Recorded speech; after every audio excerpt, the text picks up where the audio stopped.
জয় গুরু আমার দয়াল কাজী জাবের আহমেদের জয়। সম্পূর্ণ ভিডিওটা দেওয়া হলো জন্ম মৃত্যু বিয়ে। আসলেই আমরা জানি না মুসলিম, সো ভিডিওটা দেখলে আপনারা বুঝতে পারবেন জন্ম মৃত্যু কাকে বলে, মৃত্যুর পরে আবার এই দুনিয়াতে আসতে হবে। এই ভিডিওটা দেখলে আপনারা বুঝতে পারবেন। ভিডিওটা সবাই অবশ্যই দেখবেন, দেখলে আপনারা সত্য পরিচয় জানতে পারবেন, নিজের পরিচয়টা জানতে পারবেন। ধন্যবাদ সবাইকে ভিডিওটা দেখার জন্য। 12 ঘন্টা একটা জায়গায় তোর বসতে হইব, 1 ঘন্টা বয়ে থাকলে দোষ থাকে না। কইতে সাধনা করবি, কি সাধনা করবি? তাও জিকির আজকাল নাই ওটা করতেছে গেলাম, চেষ্টা করতে এন থেকেই শুরু, বাড়ির থেকে প্র্যাকটিস, ওখানে যায় হইলো মূলটা। বাড়ি থেকেই শুরু করতে হবে, বাড়ি থেকে তো সাধনা করবি না, আত্মপরিচয় জানবি না, আবার আবি এই যাওয়া আহা, এই সাইকেলের ভিতরে থাকবি, জন্মবৃত্তের সাইকেলে বারবার জান্নাত জাহান্নামের মধ্যে ঘুরতেই থাকবি, কবি জান্নাত কবি জাহান্নাম, কবি জান্নাত কবি জাহান্নাম, ঘুর। এর লেগে বাবা জাহাঙ্গীর তার এই সুফিবাদ আত্মপরিচয়ের কিতাবের মধ্যে লিখছে 9 নম্বর সূরা তৌবা 2 নম্বর আয়াত, যে তোমরা পৃথিবীতে 4টা মাস ভ্রমণ করো। ফাসিহু ফিল আরদে আরবাতা আশহুরিন, মাসের আরবি হলো শাহর, আরবা মানে 4টা মাস পৃথিবীতে তোমরা ভ্রমণ করো। এটা সার্বজনীন আহ্বান। পৃথিবীতে যত মানুষ আছে সকল মানুষকে মধ্যে যারা ইমানদার, প্রত্যেক ইমানদারকেই এই আহ্বানটা করা হয়েছে যে তোমরা 4টা মাস পৃথিবীতে ভ্রমণ করো। এখন আপনারা যদি একটু খেয়াল করেন যে এই কোরআনের আয়াতটা নাজিল হলো কখন? 600 খ্রিস্টাব্দেরও পরে, 610 খ্রিস্টাব্দেরও অনেক পরে। তাইলে 610 খ্রিস্টাব্দের সময় সারা পৃথিবী ভ্রমণ করার মতো সামর্থ্য মহানবীর অনুসারীদের কয়জনের মধ্যে ছিল? কয়জনের ছিল? আচ্ছা, সারা পৃথিবী ভ্রমণ করব, ওই রকম যানবাহন ছিল? যে ওই যেরকম বিমান ছিল না, রকেট ছিল না, গাড়ি ছিল না, মোটর সাইকেল ছিল না, তোমার হেলিকপ্টার ছিল না, এই সমস্ত দ্রুতগামী যানবাহন ওই সময় ছিল না। ওই সময় যে যানবাহনগুলো ছিল সেইগুলো খোদার সৃষ্টি, মানুষের সৃষ্টি যানবাহন ওই সময় ছিল না।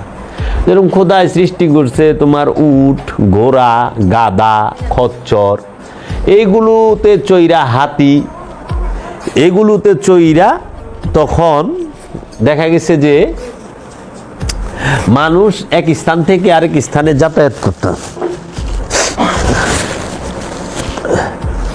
মানুষ এক স্থান থেকে আরে মক্কা থেকে মদিনায় মানুষ ঘোড়ায় চলে যাইতো, উটে চলে যাইতো, গাধায় খচ্চরে চলে যাইতো, তাই না বাবা? ওই আমলে কইতাছে আল্লাহ রাব্বুল আলামিন যে ফাসিহু ফিল আরদি আরবাতা আশহুরিন, তোমরা পৃথিবীর মধ্যে 4টা মাস ভ্রমণ করো। তাহলে পৃথিবীটা ভ্রমণ করতে অর্থের প্রয়োজন আছে, যানবাহনেরও প্রয়োজন আছে। তাহলে মহানবীর সকল সাহাবাদের কিংবা ওই সময় মহানবীর অধিকাংশ সাহাবাদেরই এই পৃথিবী ভ্রমণ করার সামর্থ্য ছিল না, পেটের খাবারই তো ছিল না। যেখানে মহানবী নিজে পেটে পাথর বাঁধছে না খন্দকের যুদ্ধে, তাহলে পেটে নিজে মহানবী পাথর বাঁধছে ওই সময় সাহাবাই কেরামদেরকে সাথে দিয়ে। এবং মহানবী, আমরা কোনো হাদিস থেকে এটাও জানতে পারি না যে মহানবী থাকতে, মহানবী জাহেরি অবস্থায় পৃথিবীতে দেহ ধারণ করে থাকা অবস্থায় কোনো সাহাবী তাহারা পৃথিবী ভ্রমণ করছে, ওই সময় ভ্রমণে বাইরেছে। তুমি লাইসেন্স তো পাইছ, শুনছ? কোনো আলেম ওলামা দেখাইতে পারবো যে মহানবী এই আয়াত নাজিল হওয়ার পরে সাহাবায়ে কেরামরা এই আয়াতের অনুসরণের জন্য পৃথিবীটা ভ্রমণ করছে একজন? আচ্ছা না। আচ্ছা মহানবীর কথাই কও, মহানবী নিজে ভ্রমণ করছে সারা পৃথিবী, মানে এই জাগতিক পৃথিবী, এক দেশ থেকে আরেক দেশে, এক রাজ্যে এক ইয়ে থেকে আরেক।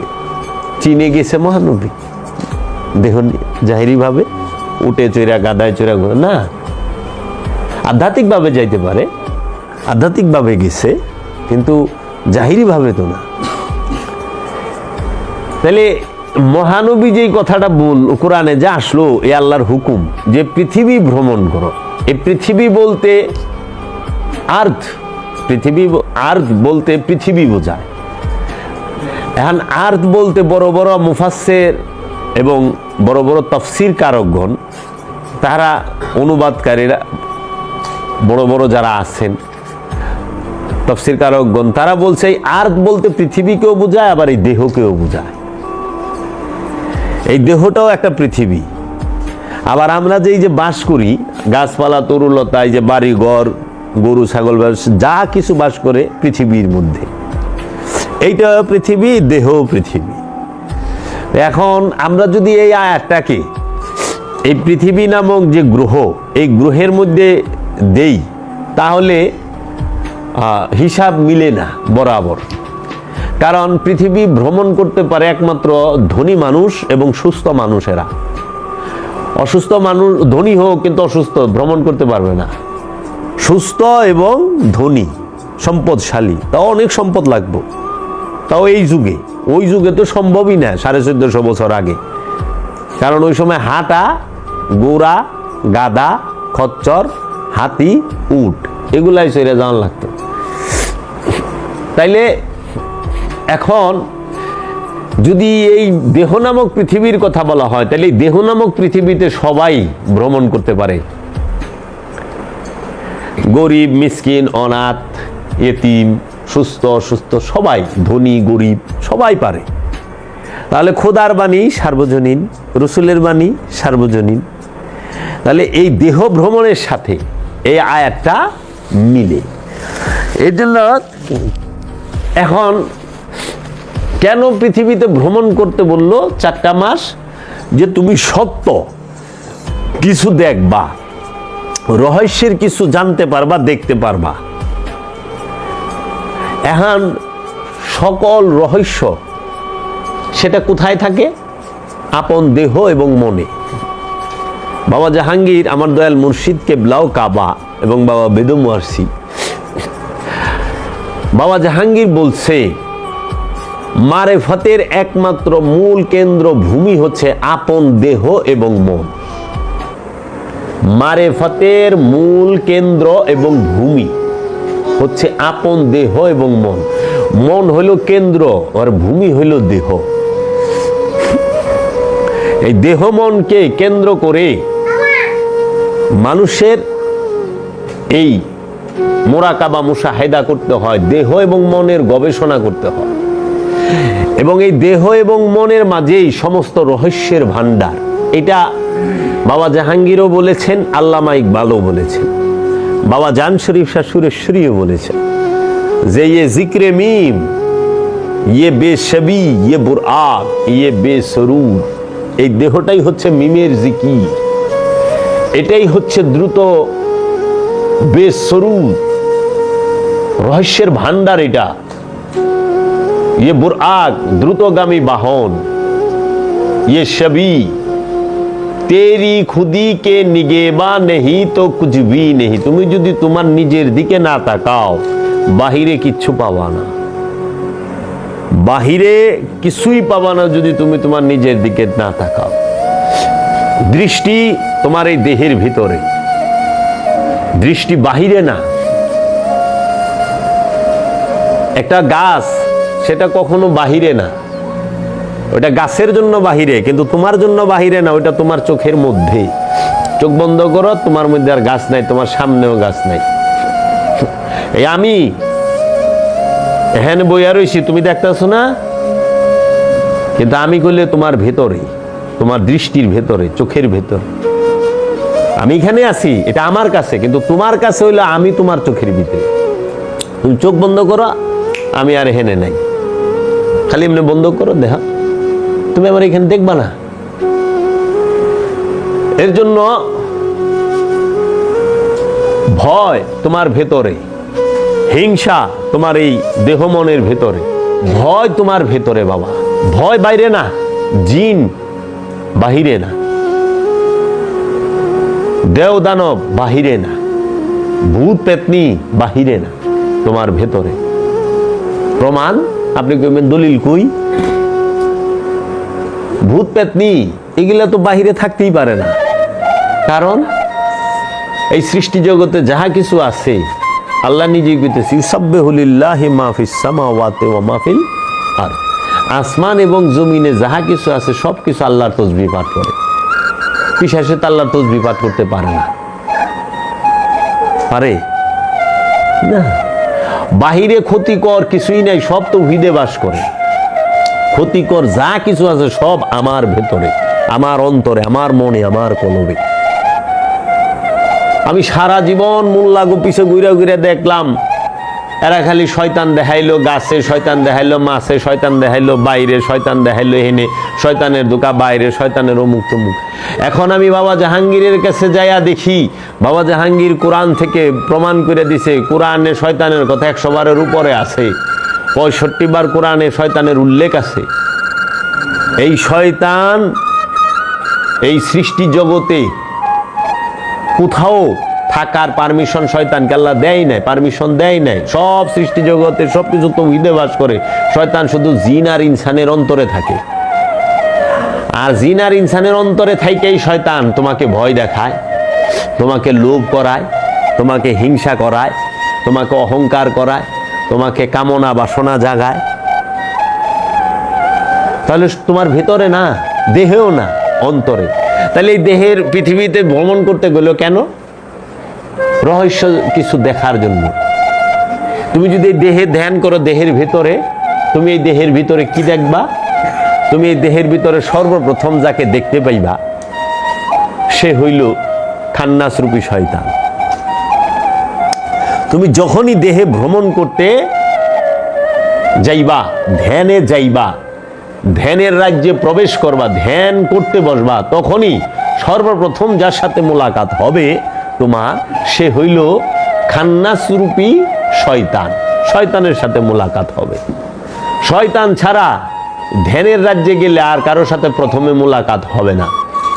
তখন তুমি যা বুঝবা যে শয়তান যে আল্লাহর কাছ থেকে 4টা পাওয়ার চাইছিল, যে ইবলিশ, খান্নাস, মরদুদ আর হইল শয়তান, এই চার পাওয়ার, এই 4 পাওয়ার নিয়ে সে কত শক্তিশালী হইয়া রয়েছে, মূর্তিমান হইয়া রয়েছে তোমার মধ্যে অদৃশ্য ভাবে।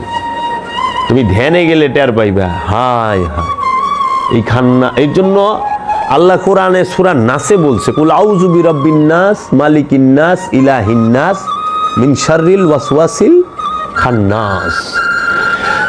এই যে খান্নাস রূপ, এই খান্নাস রূপ সৃষ্টি জগতে প্রতিটা মানুষের অন্তরে আল্লাহ শয়তানকে খান্নাস রূপে দিছে, খান্নাস রূপে দিছে। কারণ শয়তানের খান্নাস রূপটা হচ্ছে সবচেয়ে ভয়ঙ্কর রূপ, ভয়াবহ রূপ। এই খান্নাস রূপটা তোমার দেহের মধ্যে রক্তের পরতে পরতে, রক্তের সাথে মিশা রয়েছে। শয়তানের এই খান্নাস রূপ তোমার দেহের রক্তের সাথে মিশা রয়েছে। এর জন্য ধ্যানের মাধ্যমে রক্তপাত করবা, মানে খান্নাস তারাইবা। আর প্রথমেই তোমার দেখা হইব খান্নাসের লগে। খান্নাসের লগে কেন দেখা হইব? ধ্যানে একা গেলে দেখা হইব না। খান্নাস তোমার সাথে ধ্যানে তুমি যদি একা বহ, যায়া মনে করো কোরআন শরীফ পড়া শুরু করো, জিকির করা শুরু করো, চিল্লা করে গেলা, তাবলিগীরা যায় না মসজিদে? যায় তো। ওই অনেকে যায় না চিল্লা করে, কোরআন শরীফ পড়ে, নামাজ পড়ে, তসবিহ তাহলিল পড়ে, তাগো লোকে শয়তানের দেখা সাক্ষাৎ হইব না, কোনোদিনও না। কেন? শয়তান তো আল্লাহ বিরোধী না। কোরআন থেকে কেউ প্রমাণ করতে পারবে যে শয়তান আল্লাহর বিরুদ্ধে? কিন্তু আমি এটা প্রমাণ করতে পারব কোরআন থেকে যে শয়তান যে আল্লাহকে পরিপূর্ণ ভয়ও করে এবং বিশ্বাসও করে রবকে। সূরা হাশরে 16 নম্বরাতে ইন্নী আকিফুল্লাহ রাব্বুল আলামিন, নিশ্চয়ই আমি জগৎ সমূহের যিনি প্রতিপালক তাকে পরিপূর্ণ ভয় করি এবং বিশ্বাস করি। আচ্ছা, শয়তান সে কি কোরআনের বিরোধী? না, সে কোরআনের বিরোধী না, মানে সে আরবি পড়ার বিরোধী না, তো সে আরবি পড়ার বিরোধী না। আচ্ছা, শয়তান সে জিকিরের বিরোধী না, তো সে জিকিরের বিরোধী হইব কেমনে? সে তো জিকির করতে করতে ফেরেশতাগো সর্দার হইছে, ইমামে মালাইকা হইছে। সে জিকিরের বিরোধী না, সে নামাজের বিরোধী না, সে কোনো ইবাদতের বিরোধী না, কারণ সে নিজেও ইবাদত করে। সে আরবি পড়ারও বিরোধী না। তাহলে শয়তানের দেখা হইব কখন? যখন তুমি তোমার পীরের লয়ে যাইবা। শয়তান হলো আদমের বিরোধী। শয়তান কখনোই কোরআন, হাদিস, এজমা, কিয়াস এগুলার বিরোধী না, তাসবিহ তাহলির বিরোধী না। শয়তান বিরোধী হইল আদমের। শয়তান আদমকে সেজদা দিবে না, কারণ আল্লাহ যখন কইছিল, সূরা বাকারাই তার প্রমাণ, যে উসজুদু লি আদামা, হে ফেরেশতারা আদমকে সেজদা করো। ফাসাজাদু, সবাই সেজদা দিল, ইল্লা ইবলিশ, ইবলিশ অহংকারী সেজদা দিল না। তখন যখন বলল যে ইবলিশকে জিজ্ঞেস করলো, কেন তুমি সেজদা দিলা না? তখন ইবলিশ বলল, আল্লাহ আমি আপনাকে রাইখা, আপনাকে ছাড়া আর কাউকে সেজদা দেব না, আপনাকে ছাড়া অন্য কাউকে সেজদা দেওয়া শিরক, বিদআত, নাজাইজ। আল্লাহরে হুনায় দিল, অথচ আল্লাহ কইলে আদমরে সেজদা দে। আল্লাহর সৃষ্টি জগতে, আমরা কোরআন থেকে পাই, সৃষ্টি জগতে যদি প্রথম কোনো হুকুম থাইকা থাকে খোদার, সেটা হচ্ছে আদমকে সেজদা দেওয়ার। আল্লাহর সৃষ্টি জগতে, আল্লাহর স্রষ্টার জগৎ এবং সৃষ্টি জগতে আল্লাহর সর্বপ্রথম হুকুমটি হচ্ছে আদমকে সেজদা দেওয়ার। নামাজের হুকুমের আগে আদমকে সেজদা দেওয়ার হুকুম, সিয়ামের হুকুমের আগে আদমকে সেজদা দেওয়ার হুকুম, জাকাতের হুকুমের আগে আদমকে সেজদা দেওয়ার হুকুম, কুরবানির হুকুমের আগে আদমকে সেজদা দেওয়ার হুকুম, হজের হুকুমের আগে আদমকে সেজদা দেওয়ার হুকুম, আমলে সালেহা করার হুকুমের আগে আদমকে সেজদা দেওয়ার হুকুম। খোদার যত হুকুম আছে সমস্ত হুকুমের সবচেয়ে প্রথমে যে হুকুমটা, সেটা হলো আদমকে সেজদা দেওয়ার। ওই সেজদা দেওয়ার কথাটাই শয়তান কয়ে দিল, না আল্লাহ আমি আদমকে সেজদা দেব না, তুমিই কইছ আল্লাহকে ছাড়া অন্য কাউকে সেজদা দেওয়া শিরক, আমি শিরক করতে পারবো না। কেন শিরক করবা না, কেন সেজদা দিবা না? আমি আদম হইতে উত্তম। তাহলে পরে দেখা গেল এই কথাটাই, যে আদম থুইয়া অন্য কাউরে সেজদা দেওয়া শিরক, কাউরে সেজদা, আল্লাহরে থুইয়া অন্য কাউরে সেজদা দেওয়া শিরক। শয়তানের দৃষ্টিতে সে আদম হোক, তাতে কি হইছে? সে নবী হোক তাতে, কারণ আদম তো শুধু আদম না, আদম সে নবী, আদম সে রসুল, আদম সে ওলি, আদম সে আব্দুহু, আদম সে ওয়াজিহুল্লাহ, আদম সে আরিফ বিল্লাহ, আদম সে হচ্ছে বান্দা নেওয়াজ। আদম বান্দা নেওয়াজ, আরিফ বিল্লাহ, ওয়াজিহুল্লাহ। এবং আল্লাহ নিজে কইছে যে খালাকাল্লাহু আদামা আলা সুরাতিহি, আমি আদমকে আমার নিজ সুরতে তৈরি করেছি। মানুষকে বলে নাই, আল্লাহ এটা বলে নাই যে খালাকাল্লাহু ইনসানু আলা সুরাতিহি, যে আমি ইনসানকে নিজের সুরতে তৈরি করছি। আল্লাহ বলছে খালাকাল্লাহু আদামা আলা সুরাতিহি, আমি আদমকে নিজ সুরতে তৈরি করছি। কারণ ইনসান আর আদম এক না, ইনসানের সুরত আর আদমের সুরত কখনোই এক না। ইনসানের সাথে শয়তান থাকে, আদমের সাথে শয়তান থাকে না। ইনসানের সাথে শয়তান থাকে, আদমের সাথে আল্লাহ থাকে। এর জন্য আদম আর ইনসানের তফাৎ আসমান আর জমিন। মানুষকে আল্লাহ কখনো নিজের সুরতে বানায় নাই, আদমকে নিজের সুরতে বানাইছে। মানুষকে যদি আল্লাহ আদম সুরতে বানায়, তা আবু জাহেল আল্লাহর সুরত হয়ে যায়, ফেরাউন আল্লাহর সুরত হয়ে যায়, নমরুদও আল্লাহর সুরতে রয়ে যায়, হিটলারও আল্লাহর সুরত হয়ে যায়, চেঙ্গিস খাও আল্লাহর সুরত হয়ে জায়গা, মির্জা ভর আল্লাহর সুরত হয়ে জায়গা। এই সাহেবা উকবা, ওহাবি সালাফি প্রাইভেট লিমিটেড কোম্পানি, এখানে সব আল্লাহর সুরতে রয়ে যায়। না, আদমের সুরত আল্লাহর সুরত। তাইলে শয়তান যেখানে বলল যে আল্লাহর থেকে অন্য কাউরে সেজদা দেওয়া শিরক, তাহলে সবাই কি শয়তানের দর্শনটা নিল না? এখনকার বর্তমান সমাজে অধিকাংশ মানুষ, শতকরা 99 থেকে 95% যে আল্লাহকে ছাড়া অন্য কাউকে সেজদা দেওয়া হারাম, শিরক, বিদআত, নাজায়েজ। আল্লাহ এই মাথা আল্লাহ ছাড়া আর কারো কাছে নত হবে না, এটা তো ঠিক আছে, মানলাম। এই মাথা, দেহের মাথা আল্লাহ ছাড়া কারো কাছে নত করেন নাই, কিন্তু আল্লাহ তো দেহের মাথার থেকে গুরুত্ব দিছে লুবের মাথাটা নত করবার। লুবের মাথা তো অন্যজনের কাছে নত করে হালাইছে। লুবেরও তো একটা মাথা আছে, হিংসা, অহংকার, কামনা, বাসনা। জ্ঞানের মাথা নত করতে কইছে। আদমকে যে সেজদা দেওয়ার কথা বলছে রব্বুল আলামিন, সেটা হলো জ্ঞানের তফাৎ বোঝানোর জন্য। জ্ঞান ওইখানে পরীক্ষাটা হচ্ছে, হুকুমটা হয়েছে জ্ঞানের। আল্লাহ বলছে ফেরেশতাদেরকে, তোমরা এই এই নামগুলা জানো? বলছে না, জানি না। আদম, তুমি এই এই নামগুলা বইলা দাও। আদম বইলা দিছে। ফেরেশতাদের সর্দার আজাজিল সহ, জিব্রাইল, ইসরাফিল, মেকাইল, আজরাইল সহ, সমস্ত ফেরেশতাগুলো সহ আল্লাহ জিগাইছে এই নামগুলা জানো? তখন তারা কি কইছে? লা ইলমা লানা ইল্লা মা আল্লামতানা, যে এ আল্লাহ, আপনি আমাদেরকে যা শিখাইছেন আমরা তাহাই জানি, এর বাহিরে আমরা কিছুই জানি না। তাহলে তাদের একটা ডিমার্গেশন আছে, জানার লিমিট আছে, জানার তারা একটা আওতার ভিতরে আছে। কিন্তু আদম এমন জানে যে সে আনলিমিটেড জানে, তার কোনো ডিমার্গেশন নাই। এর জন্য বাবা জাহাঙ্গীর বলছে, তুমি জাগতিক বিদ্যায় যত বড় বিদ্বান হও, একজন সত্যদ্রষ্টার সামনে তুমি শিশুও না, শিশুও না তুমি। কারণ তুমি হইল পুঁথির বিদ্যায় তথ্য জানছ, আর সে সত্যদ্রষ্টা, সত্য জানে, সে সব কিছুর মূল জানে, তার সামনে তুমি জ্ঞানী নও। এর জন্য বলছে আদমকে সেজদা দাও। এখন সেই সেজদা সে দিল না। অনকার মৌলবী মুন্সি সবাই কয় আল্লাহ ছাড়া কাউরে সেজদা দেওয়া হারাম। একজন আমারে বলতেছে যে আপনি তো পীরের পায়ে সেজদা দেন, আপনি মানুষের সেজদা করেন। আমি কইলাম কে কইল? কই যে দেখি আপনারা দরবার আপনার পীরের সেজদা দেন। আমি হ্যাঁ, আমি আমার পীরের সেজদা দিই। আমি মানুষের সেজদা দিয়ে কি করলে? আপনিও তো মানুষ। হ্যাঁ মানুষ। আপনি মানুষ না? হ্যাঁ। আপনি 1 কোটি টাকা দিলেন, আপনার সেজদা দিব আমি। একটু দিয়া দেখেন, পরীক্ষা করেন, 1 কোটি টাকা দিয়ে আপনি সেজদা দেন। কখনো না। মানুষকে সেজদা দেওয়া হারাম। মানুষকে সেজদা দেওয়ার হুকুম কোরআনে নাই।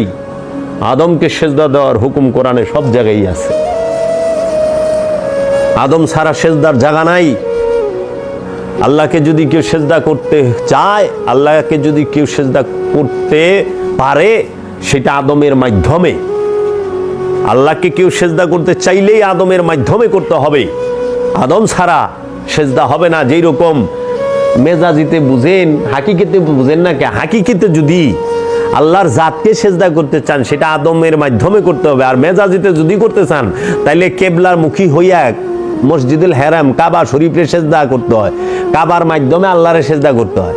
কাবা ছাইরা অন্য দক্ষিণ দিকে ঘুরে সেজদা করেন, হইব আল্লাহরে সেজদা? মোল্লা তো কই দিব তুমি অন্যরে সেজদা করছো। উত্তর দিকে ঘুরা করেন, পূব দিকে ঘুরা করেন, না। আর পশ্চিম দিকে ঘুরছেন, একটু তেরায়া করেন, হইব না। কেউ আল্লাহরে সেজদা, মেজাজি সেজদা যদি করবার যান, কাবা লাগে। আল্লাহরে যদি মেজাজি ভাবেও সেজদা, আনুষ্ঠানিক সেজদা করতে যান, তাও সামনে পাথরের কাবাটা লাগবো। ইব্রাহিম খলিলুল্লাহর নির্মিত, বাবা আদমের নির্মিত কাবাটা লাগবে।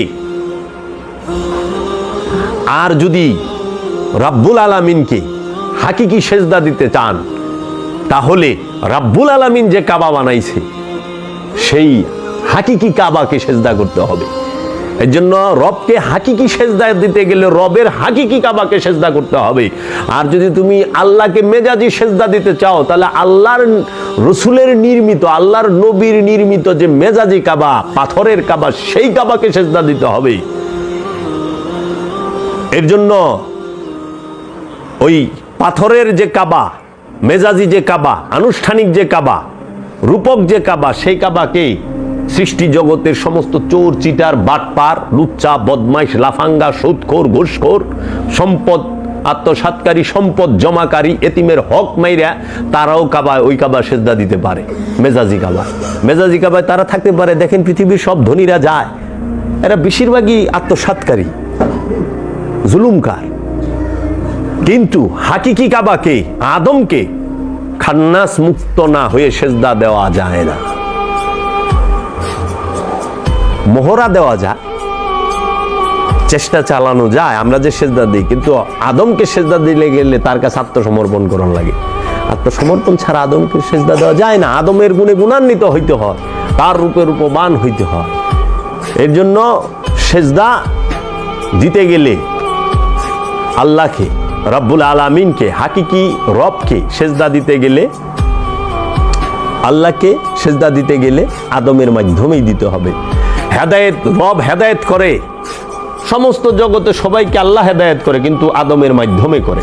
আদমের মাধ্যম ছাড়া আল্লাহ কাউকে হেদায়েত করে না। আল্লাহ সমস্ত সৃষ্টি জগৎকে সব কিছু দেয়, কিন্তু আদমের মাধ্যমে দেয়, আদমের মাধ্যম ছাড়া দেয় না। আল্লাহ সবাইকে জান্নাত দিবে, কিন্তু সেই জান্নাতটা দেওয়ানোর আগে রসুলের সাক্ষী নিয়ে দিব। রসুলের সাক্ষী ছাড়া কেউ জান্নাত পাইব না। আবার আল্লাহ সবাই যারা জাহান্নামী তাদেরকে জাহান্নামে পাঠাবো, কিন্তু জাহান্নামে পাঠানোর আগেও রসুলের সাক্ষী নিব যে হে রসুল, কি কি মানছে, কি কি মানে নাই, আপনারা মানছে না মানে নাই বলেন। তো সেই আদমকে সেজদা না দিয়া মোল্লা সরাসরি আল্লাহরে সেজদা দেয়। হ্যাঁ, আজান দিবার গেলে মাইক লাগে। আচ্ছা, মাইক লইলেন না, মোল্লা তো লাগবো। আজান হইলো রসুলের, লাগবো মোল্লার। মসজিদ তো লাগবো, মসজিদ ছাড়া আজান দেবো। আচ্ছা, মসজিদ আমার বুবাইলেও চলবো না, কণ্ঠ মধুর লাগবো। কিরে বাবা, তোর কণ্ঠ ক্লিয়ার থাকতে হইব, উসিলা ছাড়া কিছুই হয় না। ইবাদত করতে গেলেও উসিলা লাগবো। এর জন্য তুমি এখন এই ধ্যানটা, শয়তানের সাথে প্রথম মোলাকাত হইল, যখনই মোলাকাত হইছে তখনই তুমি টের পাইছ তোমাকে জিহাদে আকবরে নামতে হবে। এই যে এইখানে হলো জিহাদ।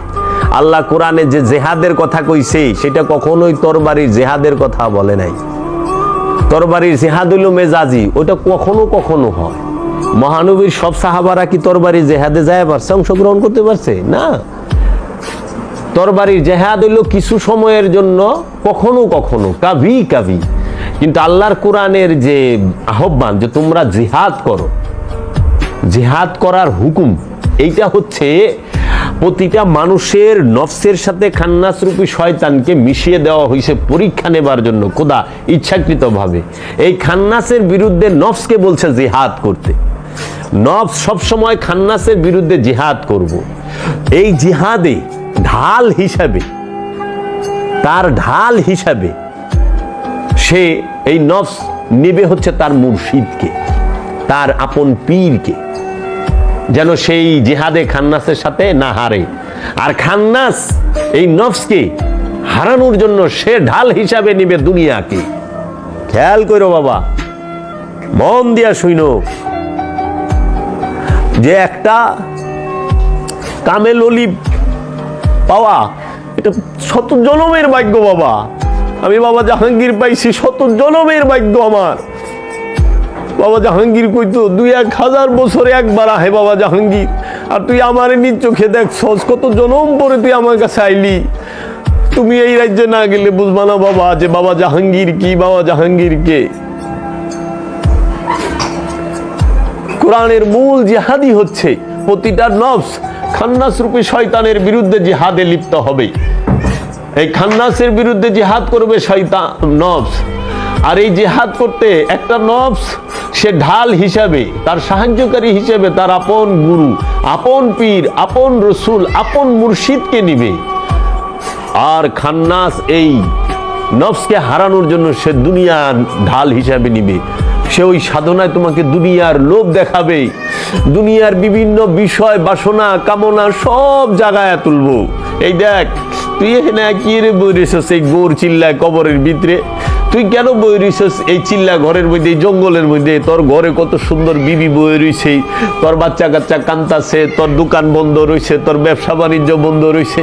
তুই ওখানে যা, এই দেখ তোর বন্ধু কি করছিল, তোর সমস্ত তুমি ছোট্ট কালে কি করছো সেইটাও তোমার মনে জাগায় দিব। সেই তখন এই জায়গায় একদম ধৈর্য ধরে, ওই যে বাবা লালন সাহেজি বলছে না, কারো রবে না এ ধন, এই জীবন ও যৌবন, তবে কেন মন এত বাসনা, একবার সবুরের দেশে বয়নারে দম কষে, উঠিস না রে ভেসে পেয়ে যন্ত্রণা। এই পেয়ে যন্ত্রণাটা কি? এই বিষয় বাসনা, এই দুনিয়ার যে যন্ত্রণা। স্ত্রীর কথা মনে পড়বো, স্ত্রী থেয়া গেছি, কতদিন ধরে কথা কই না।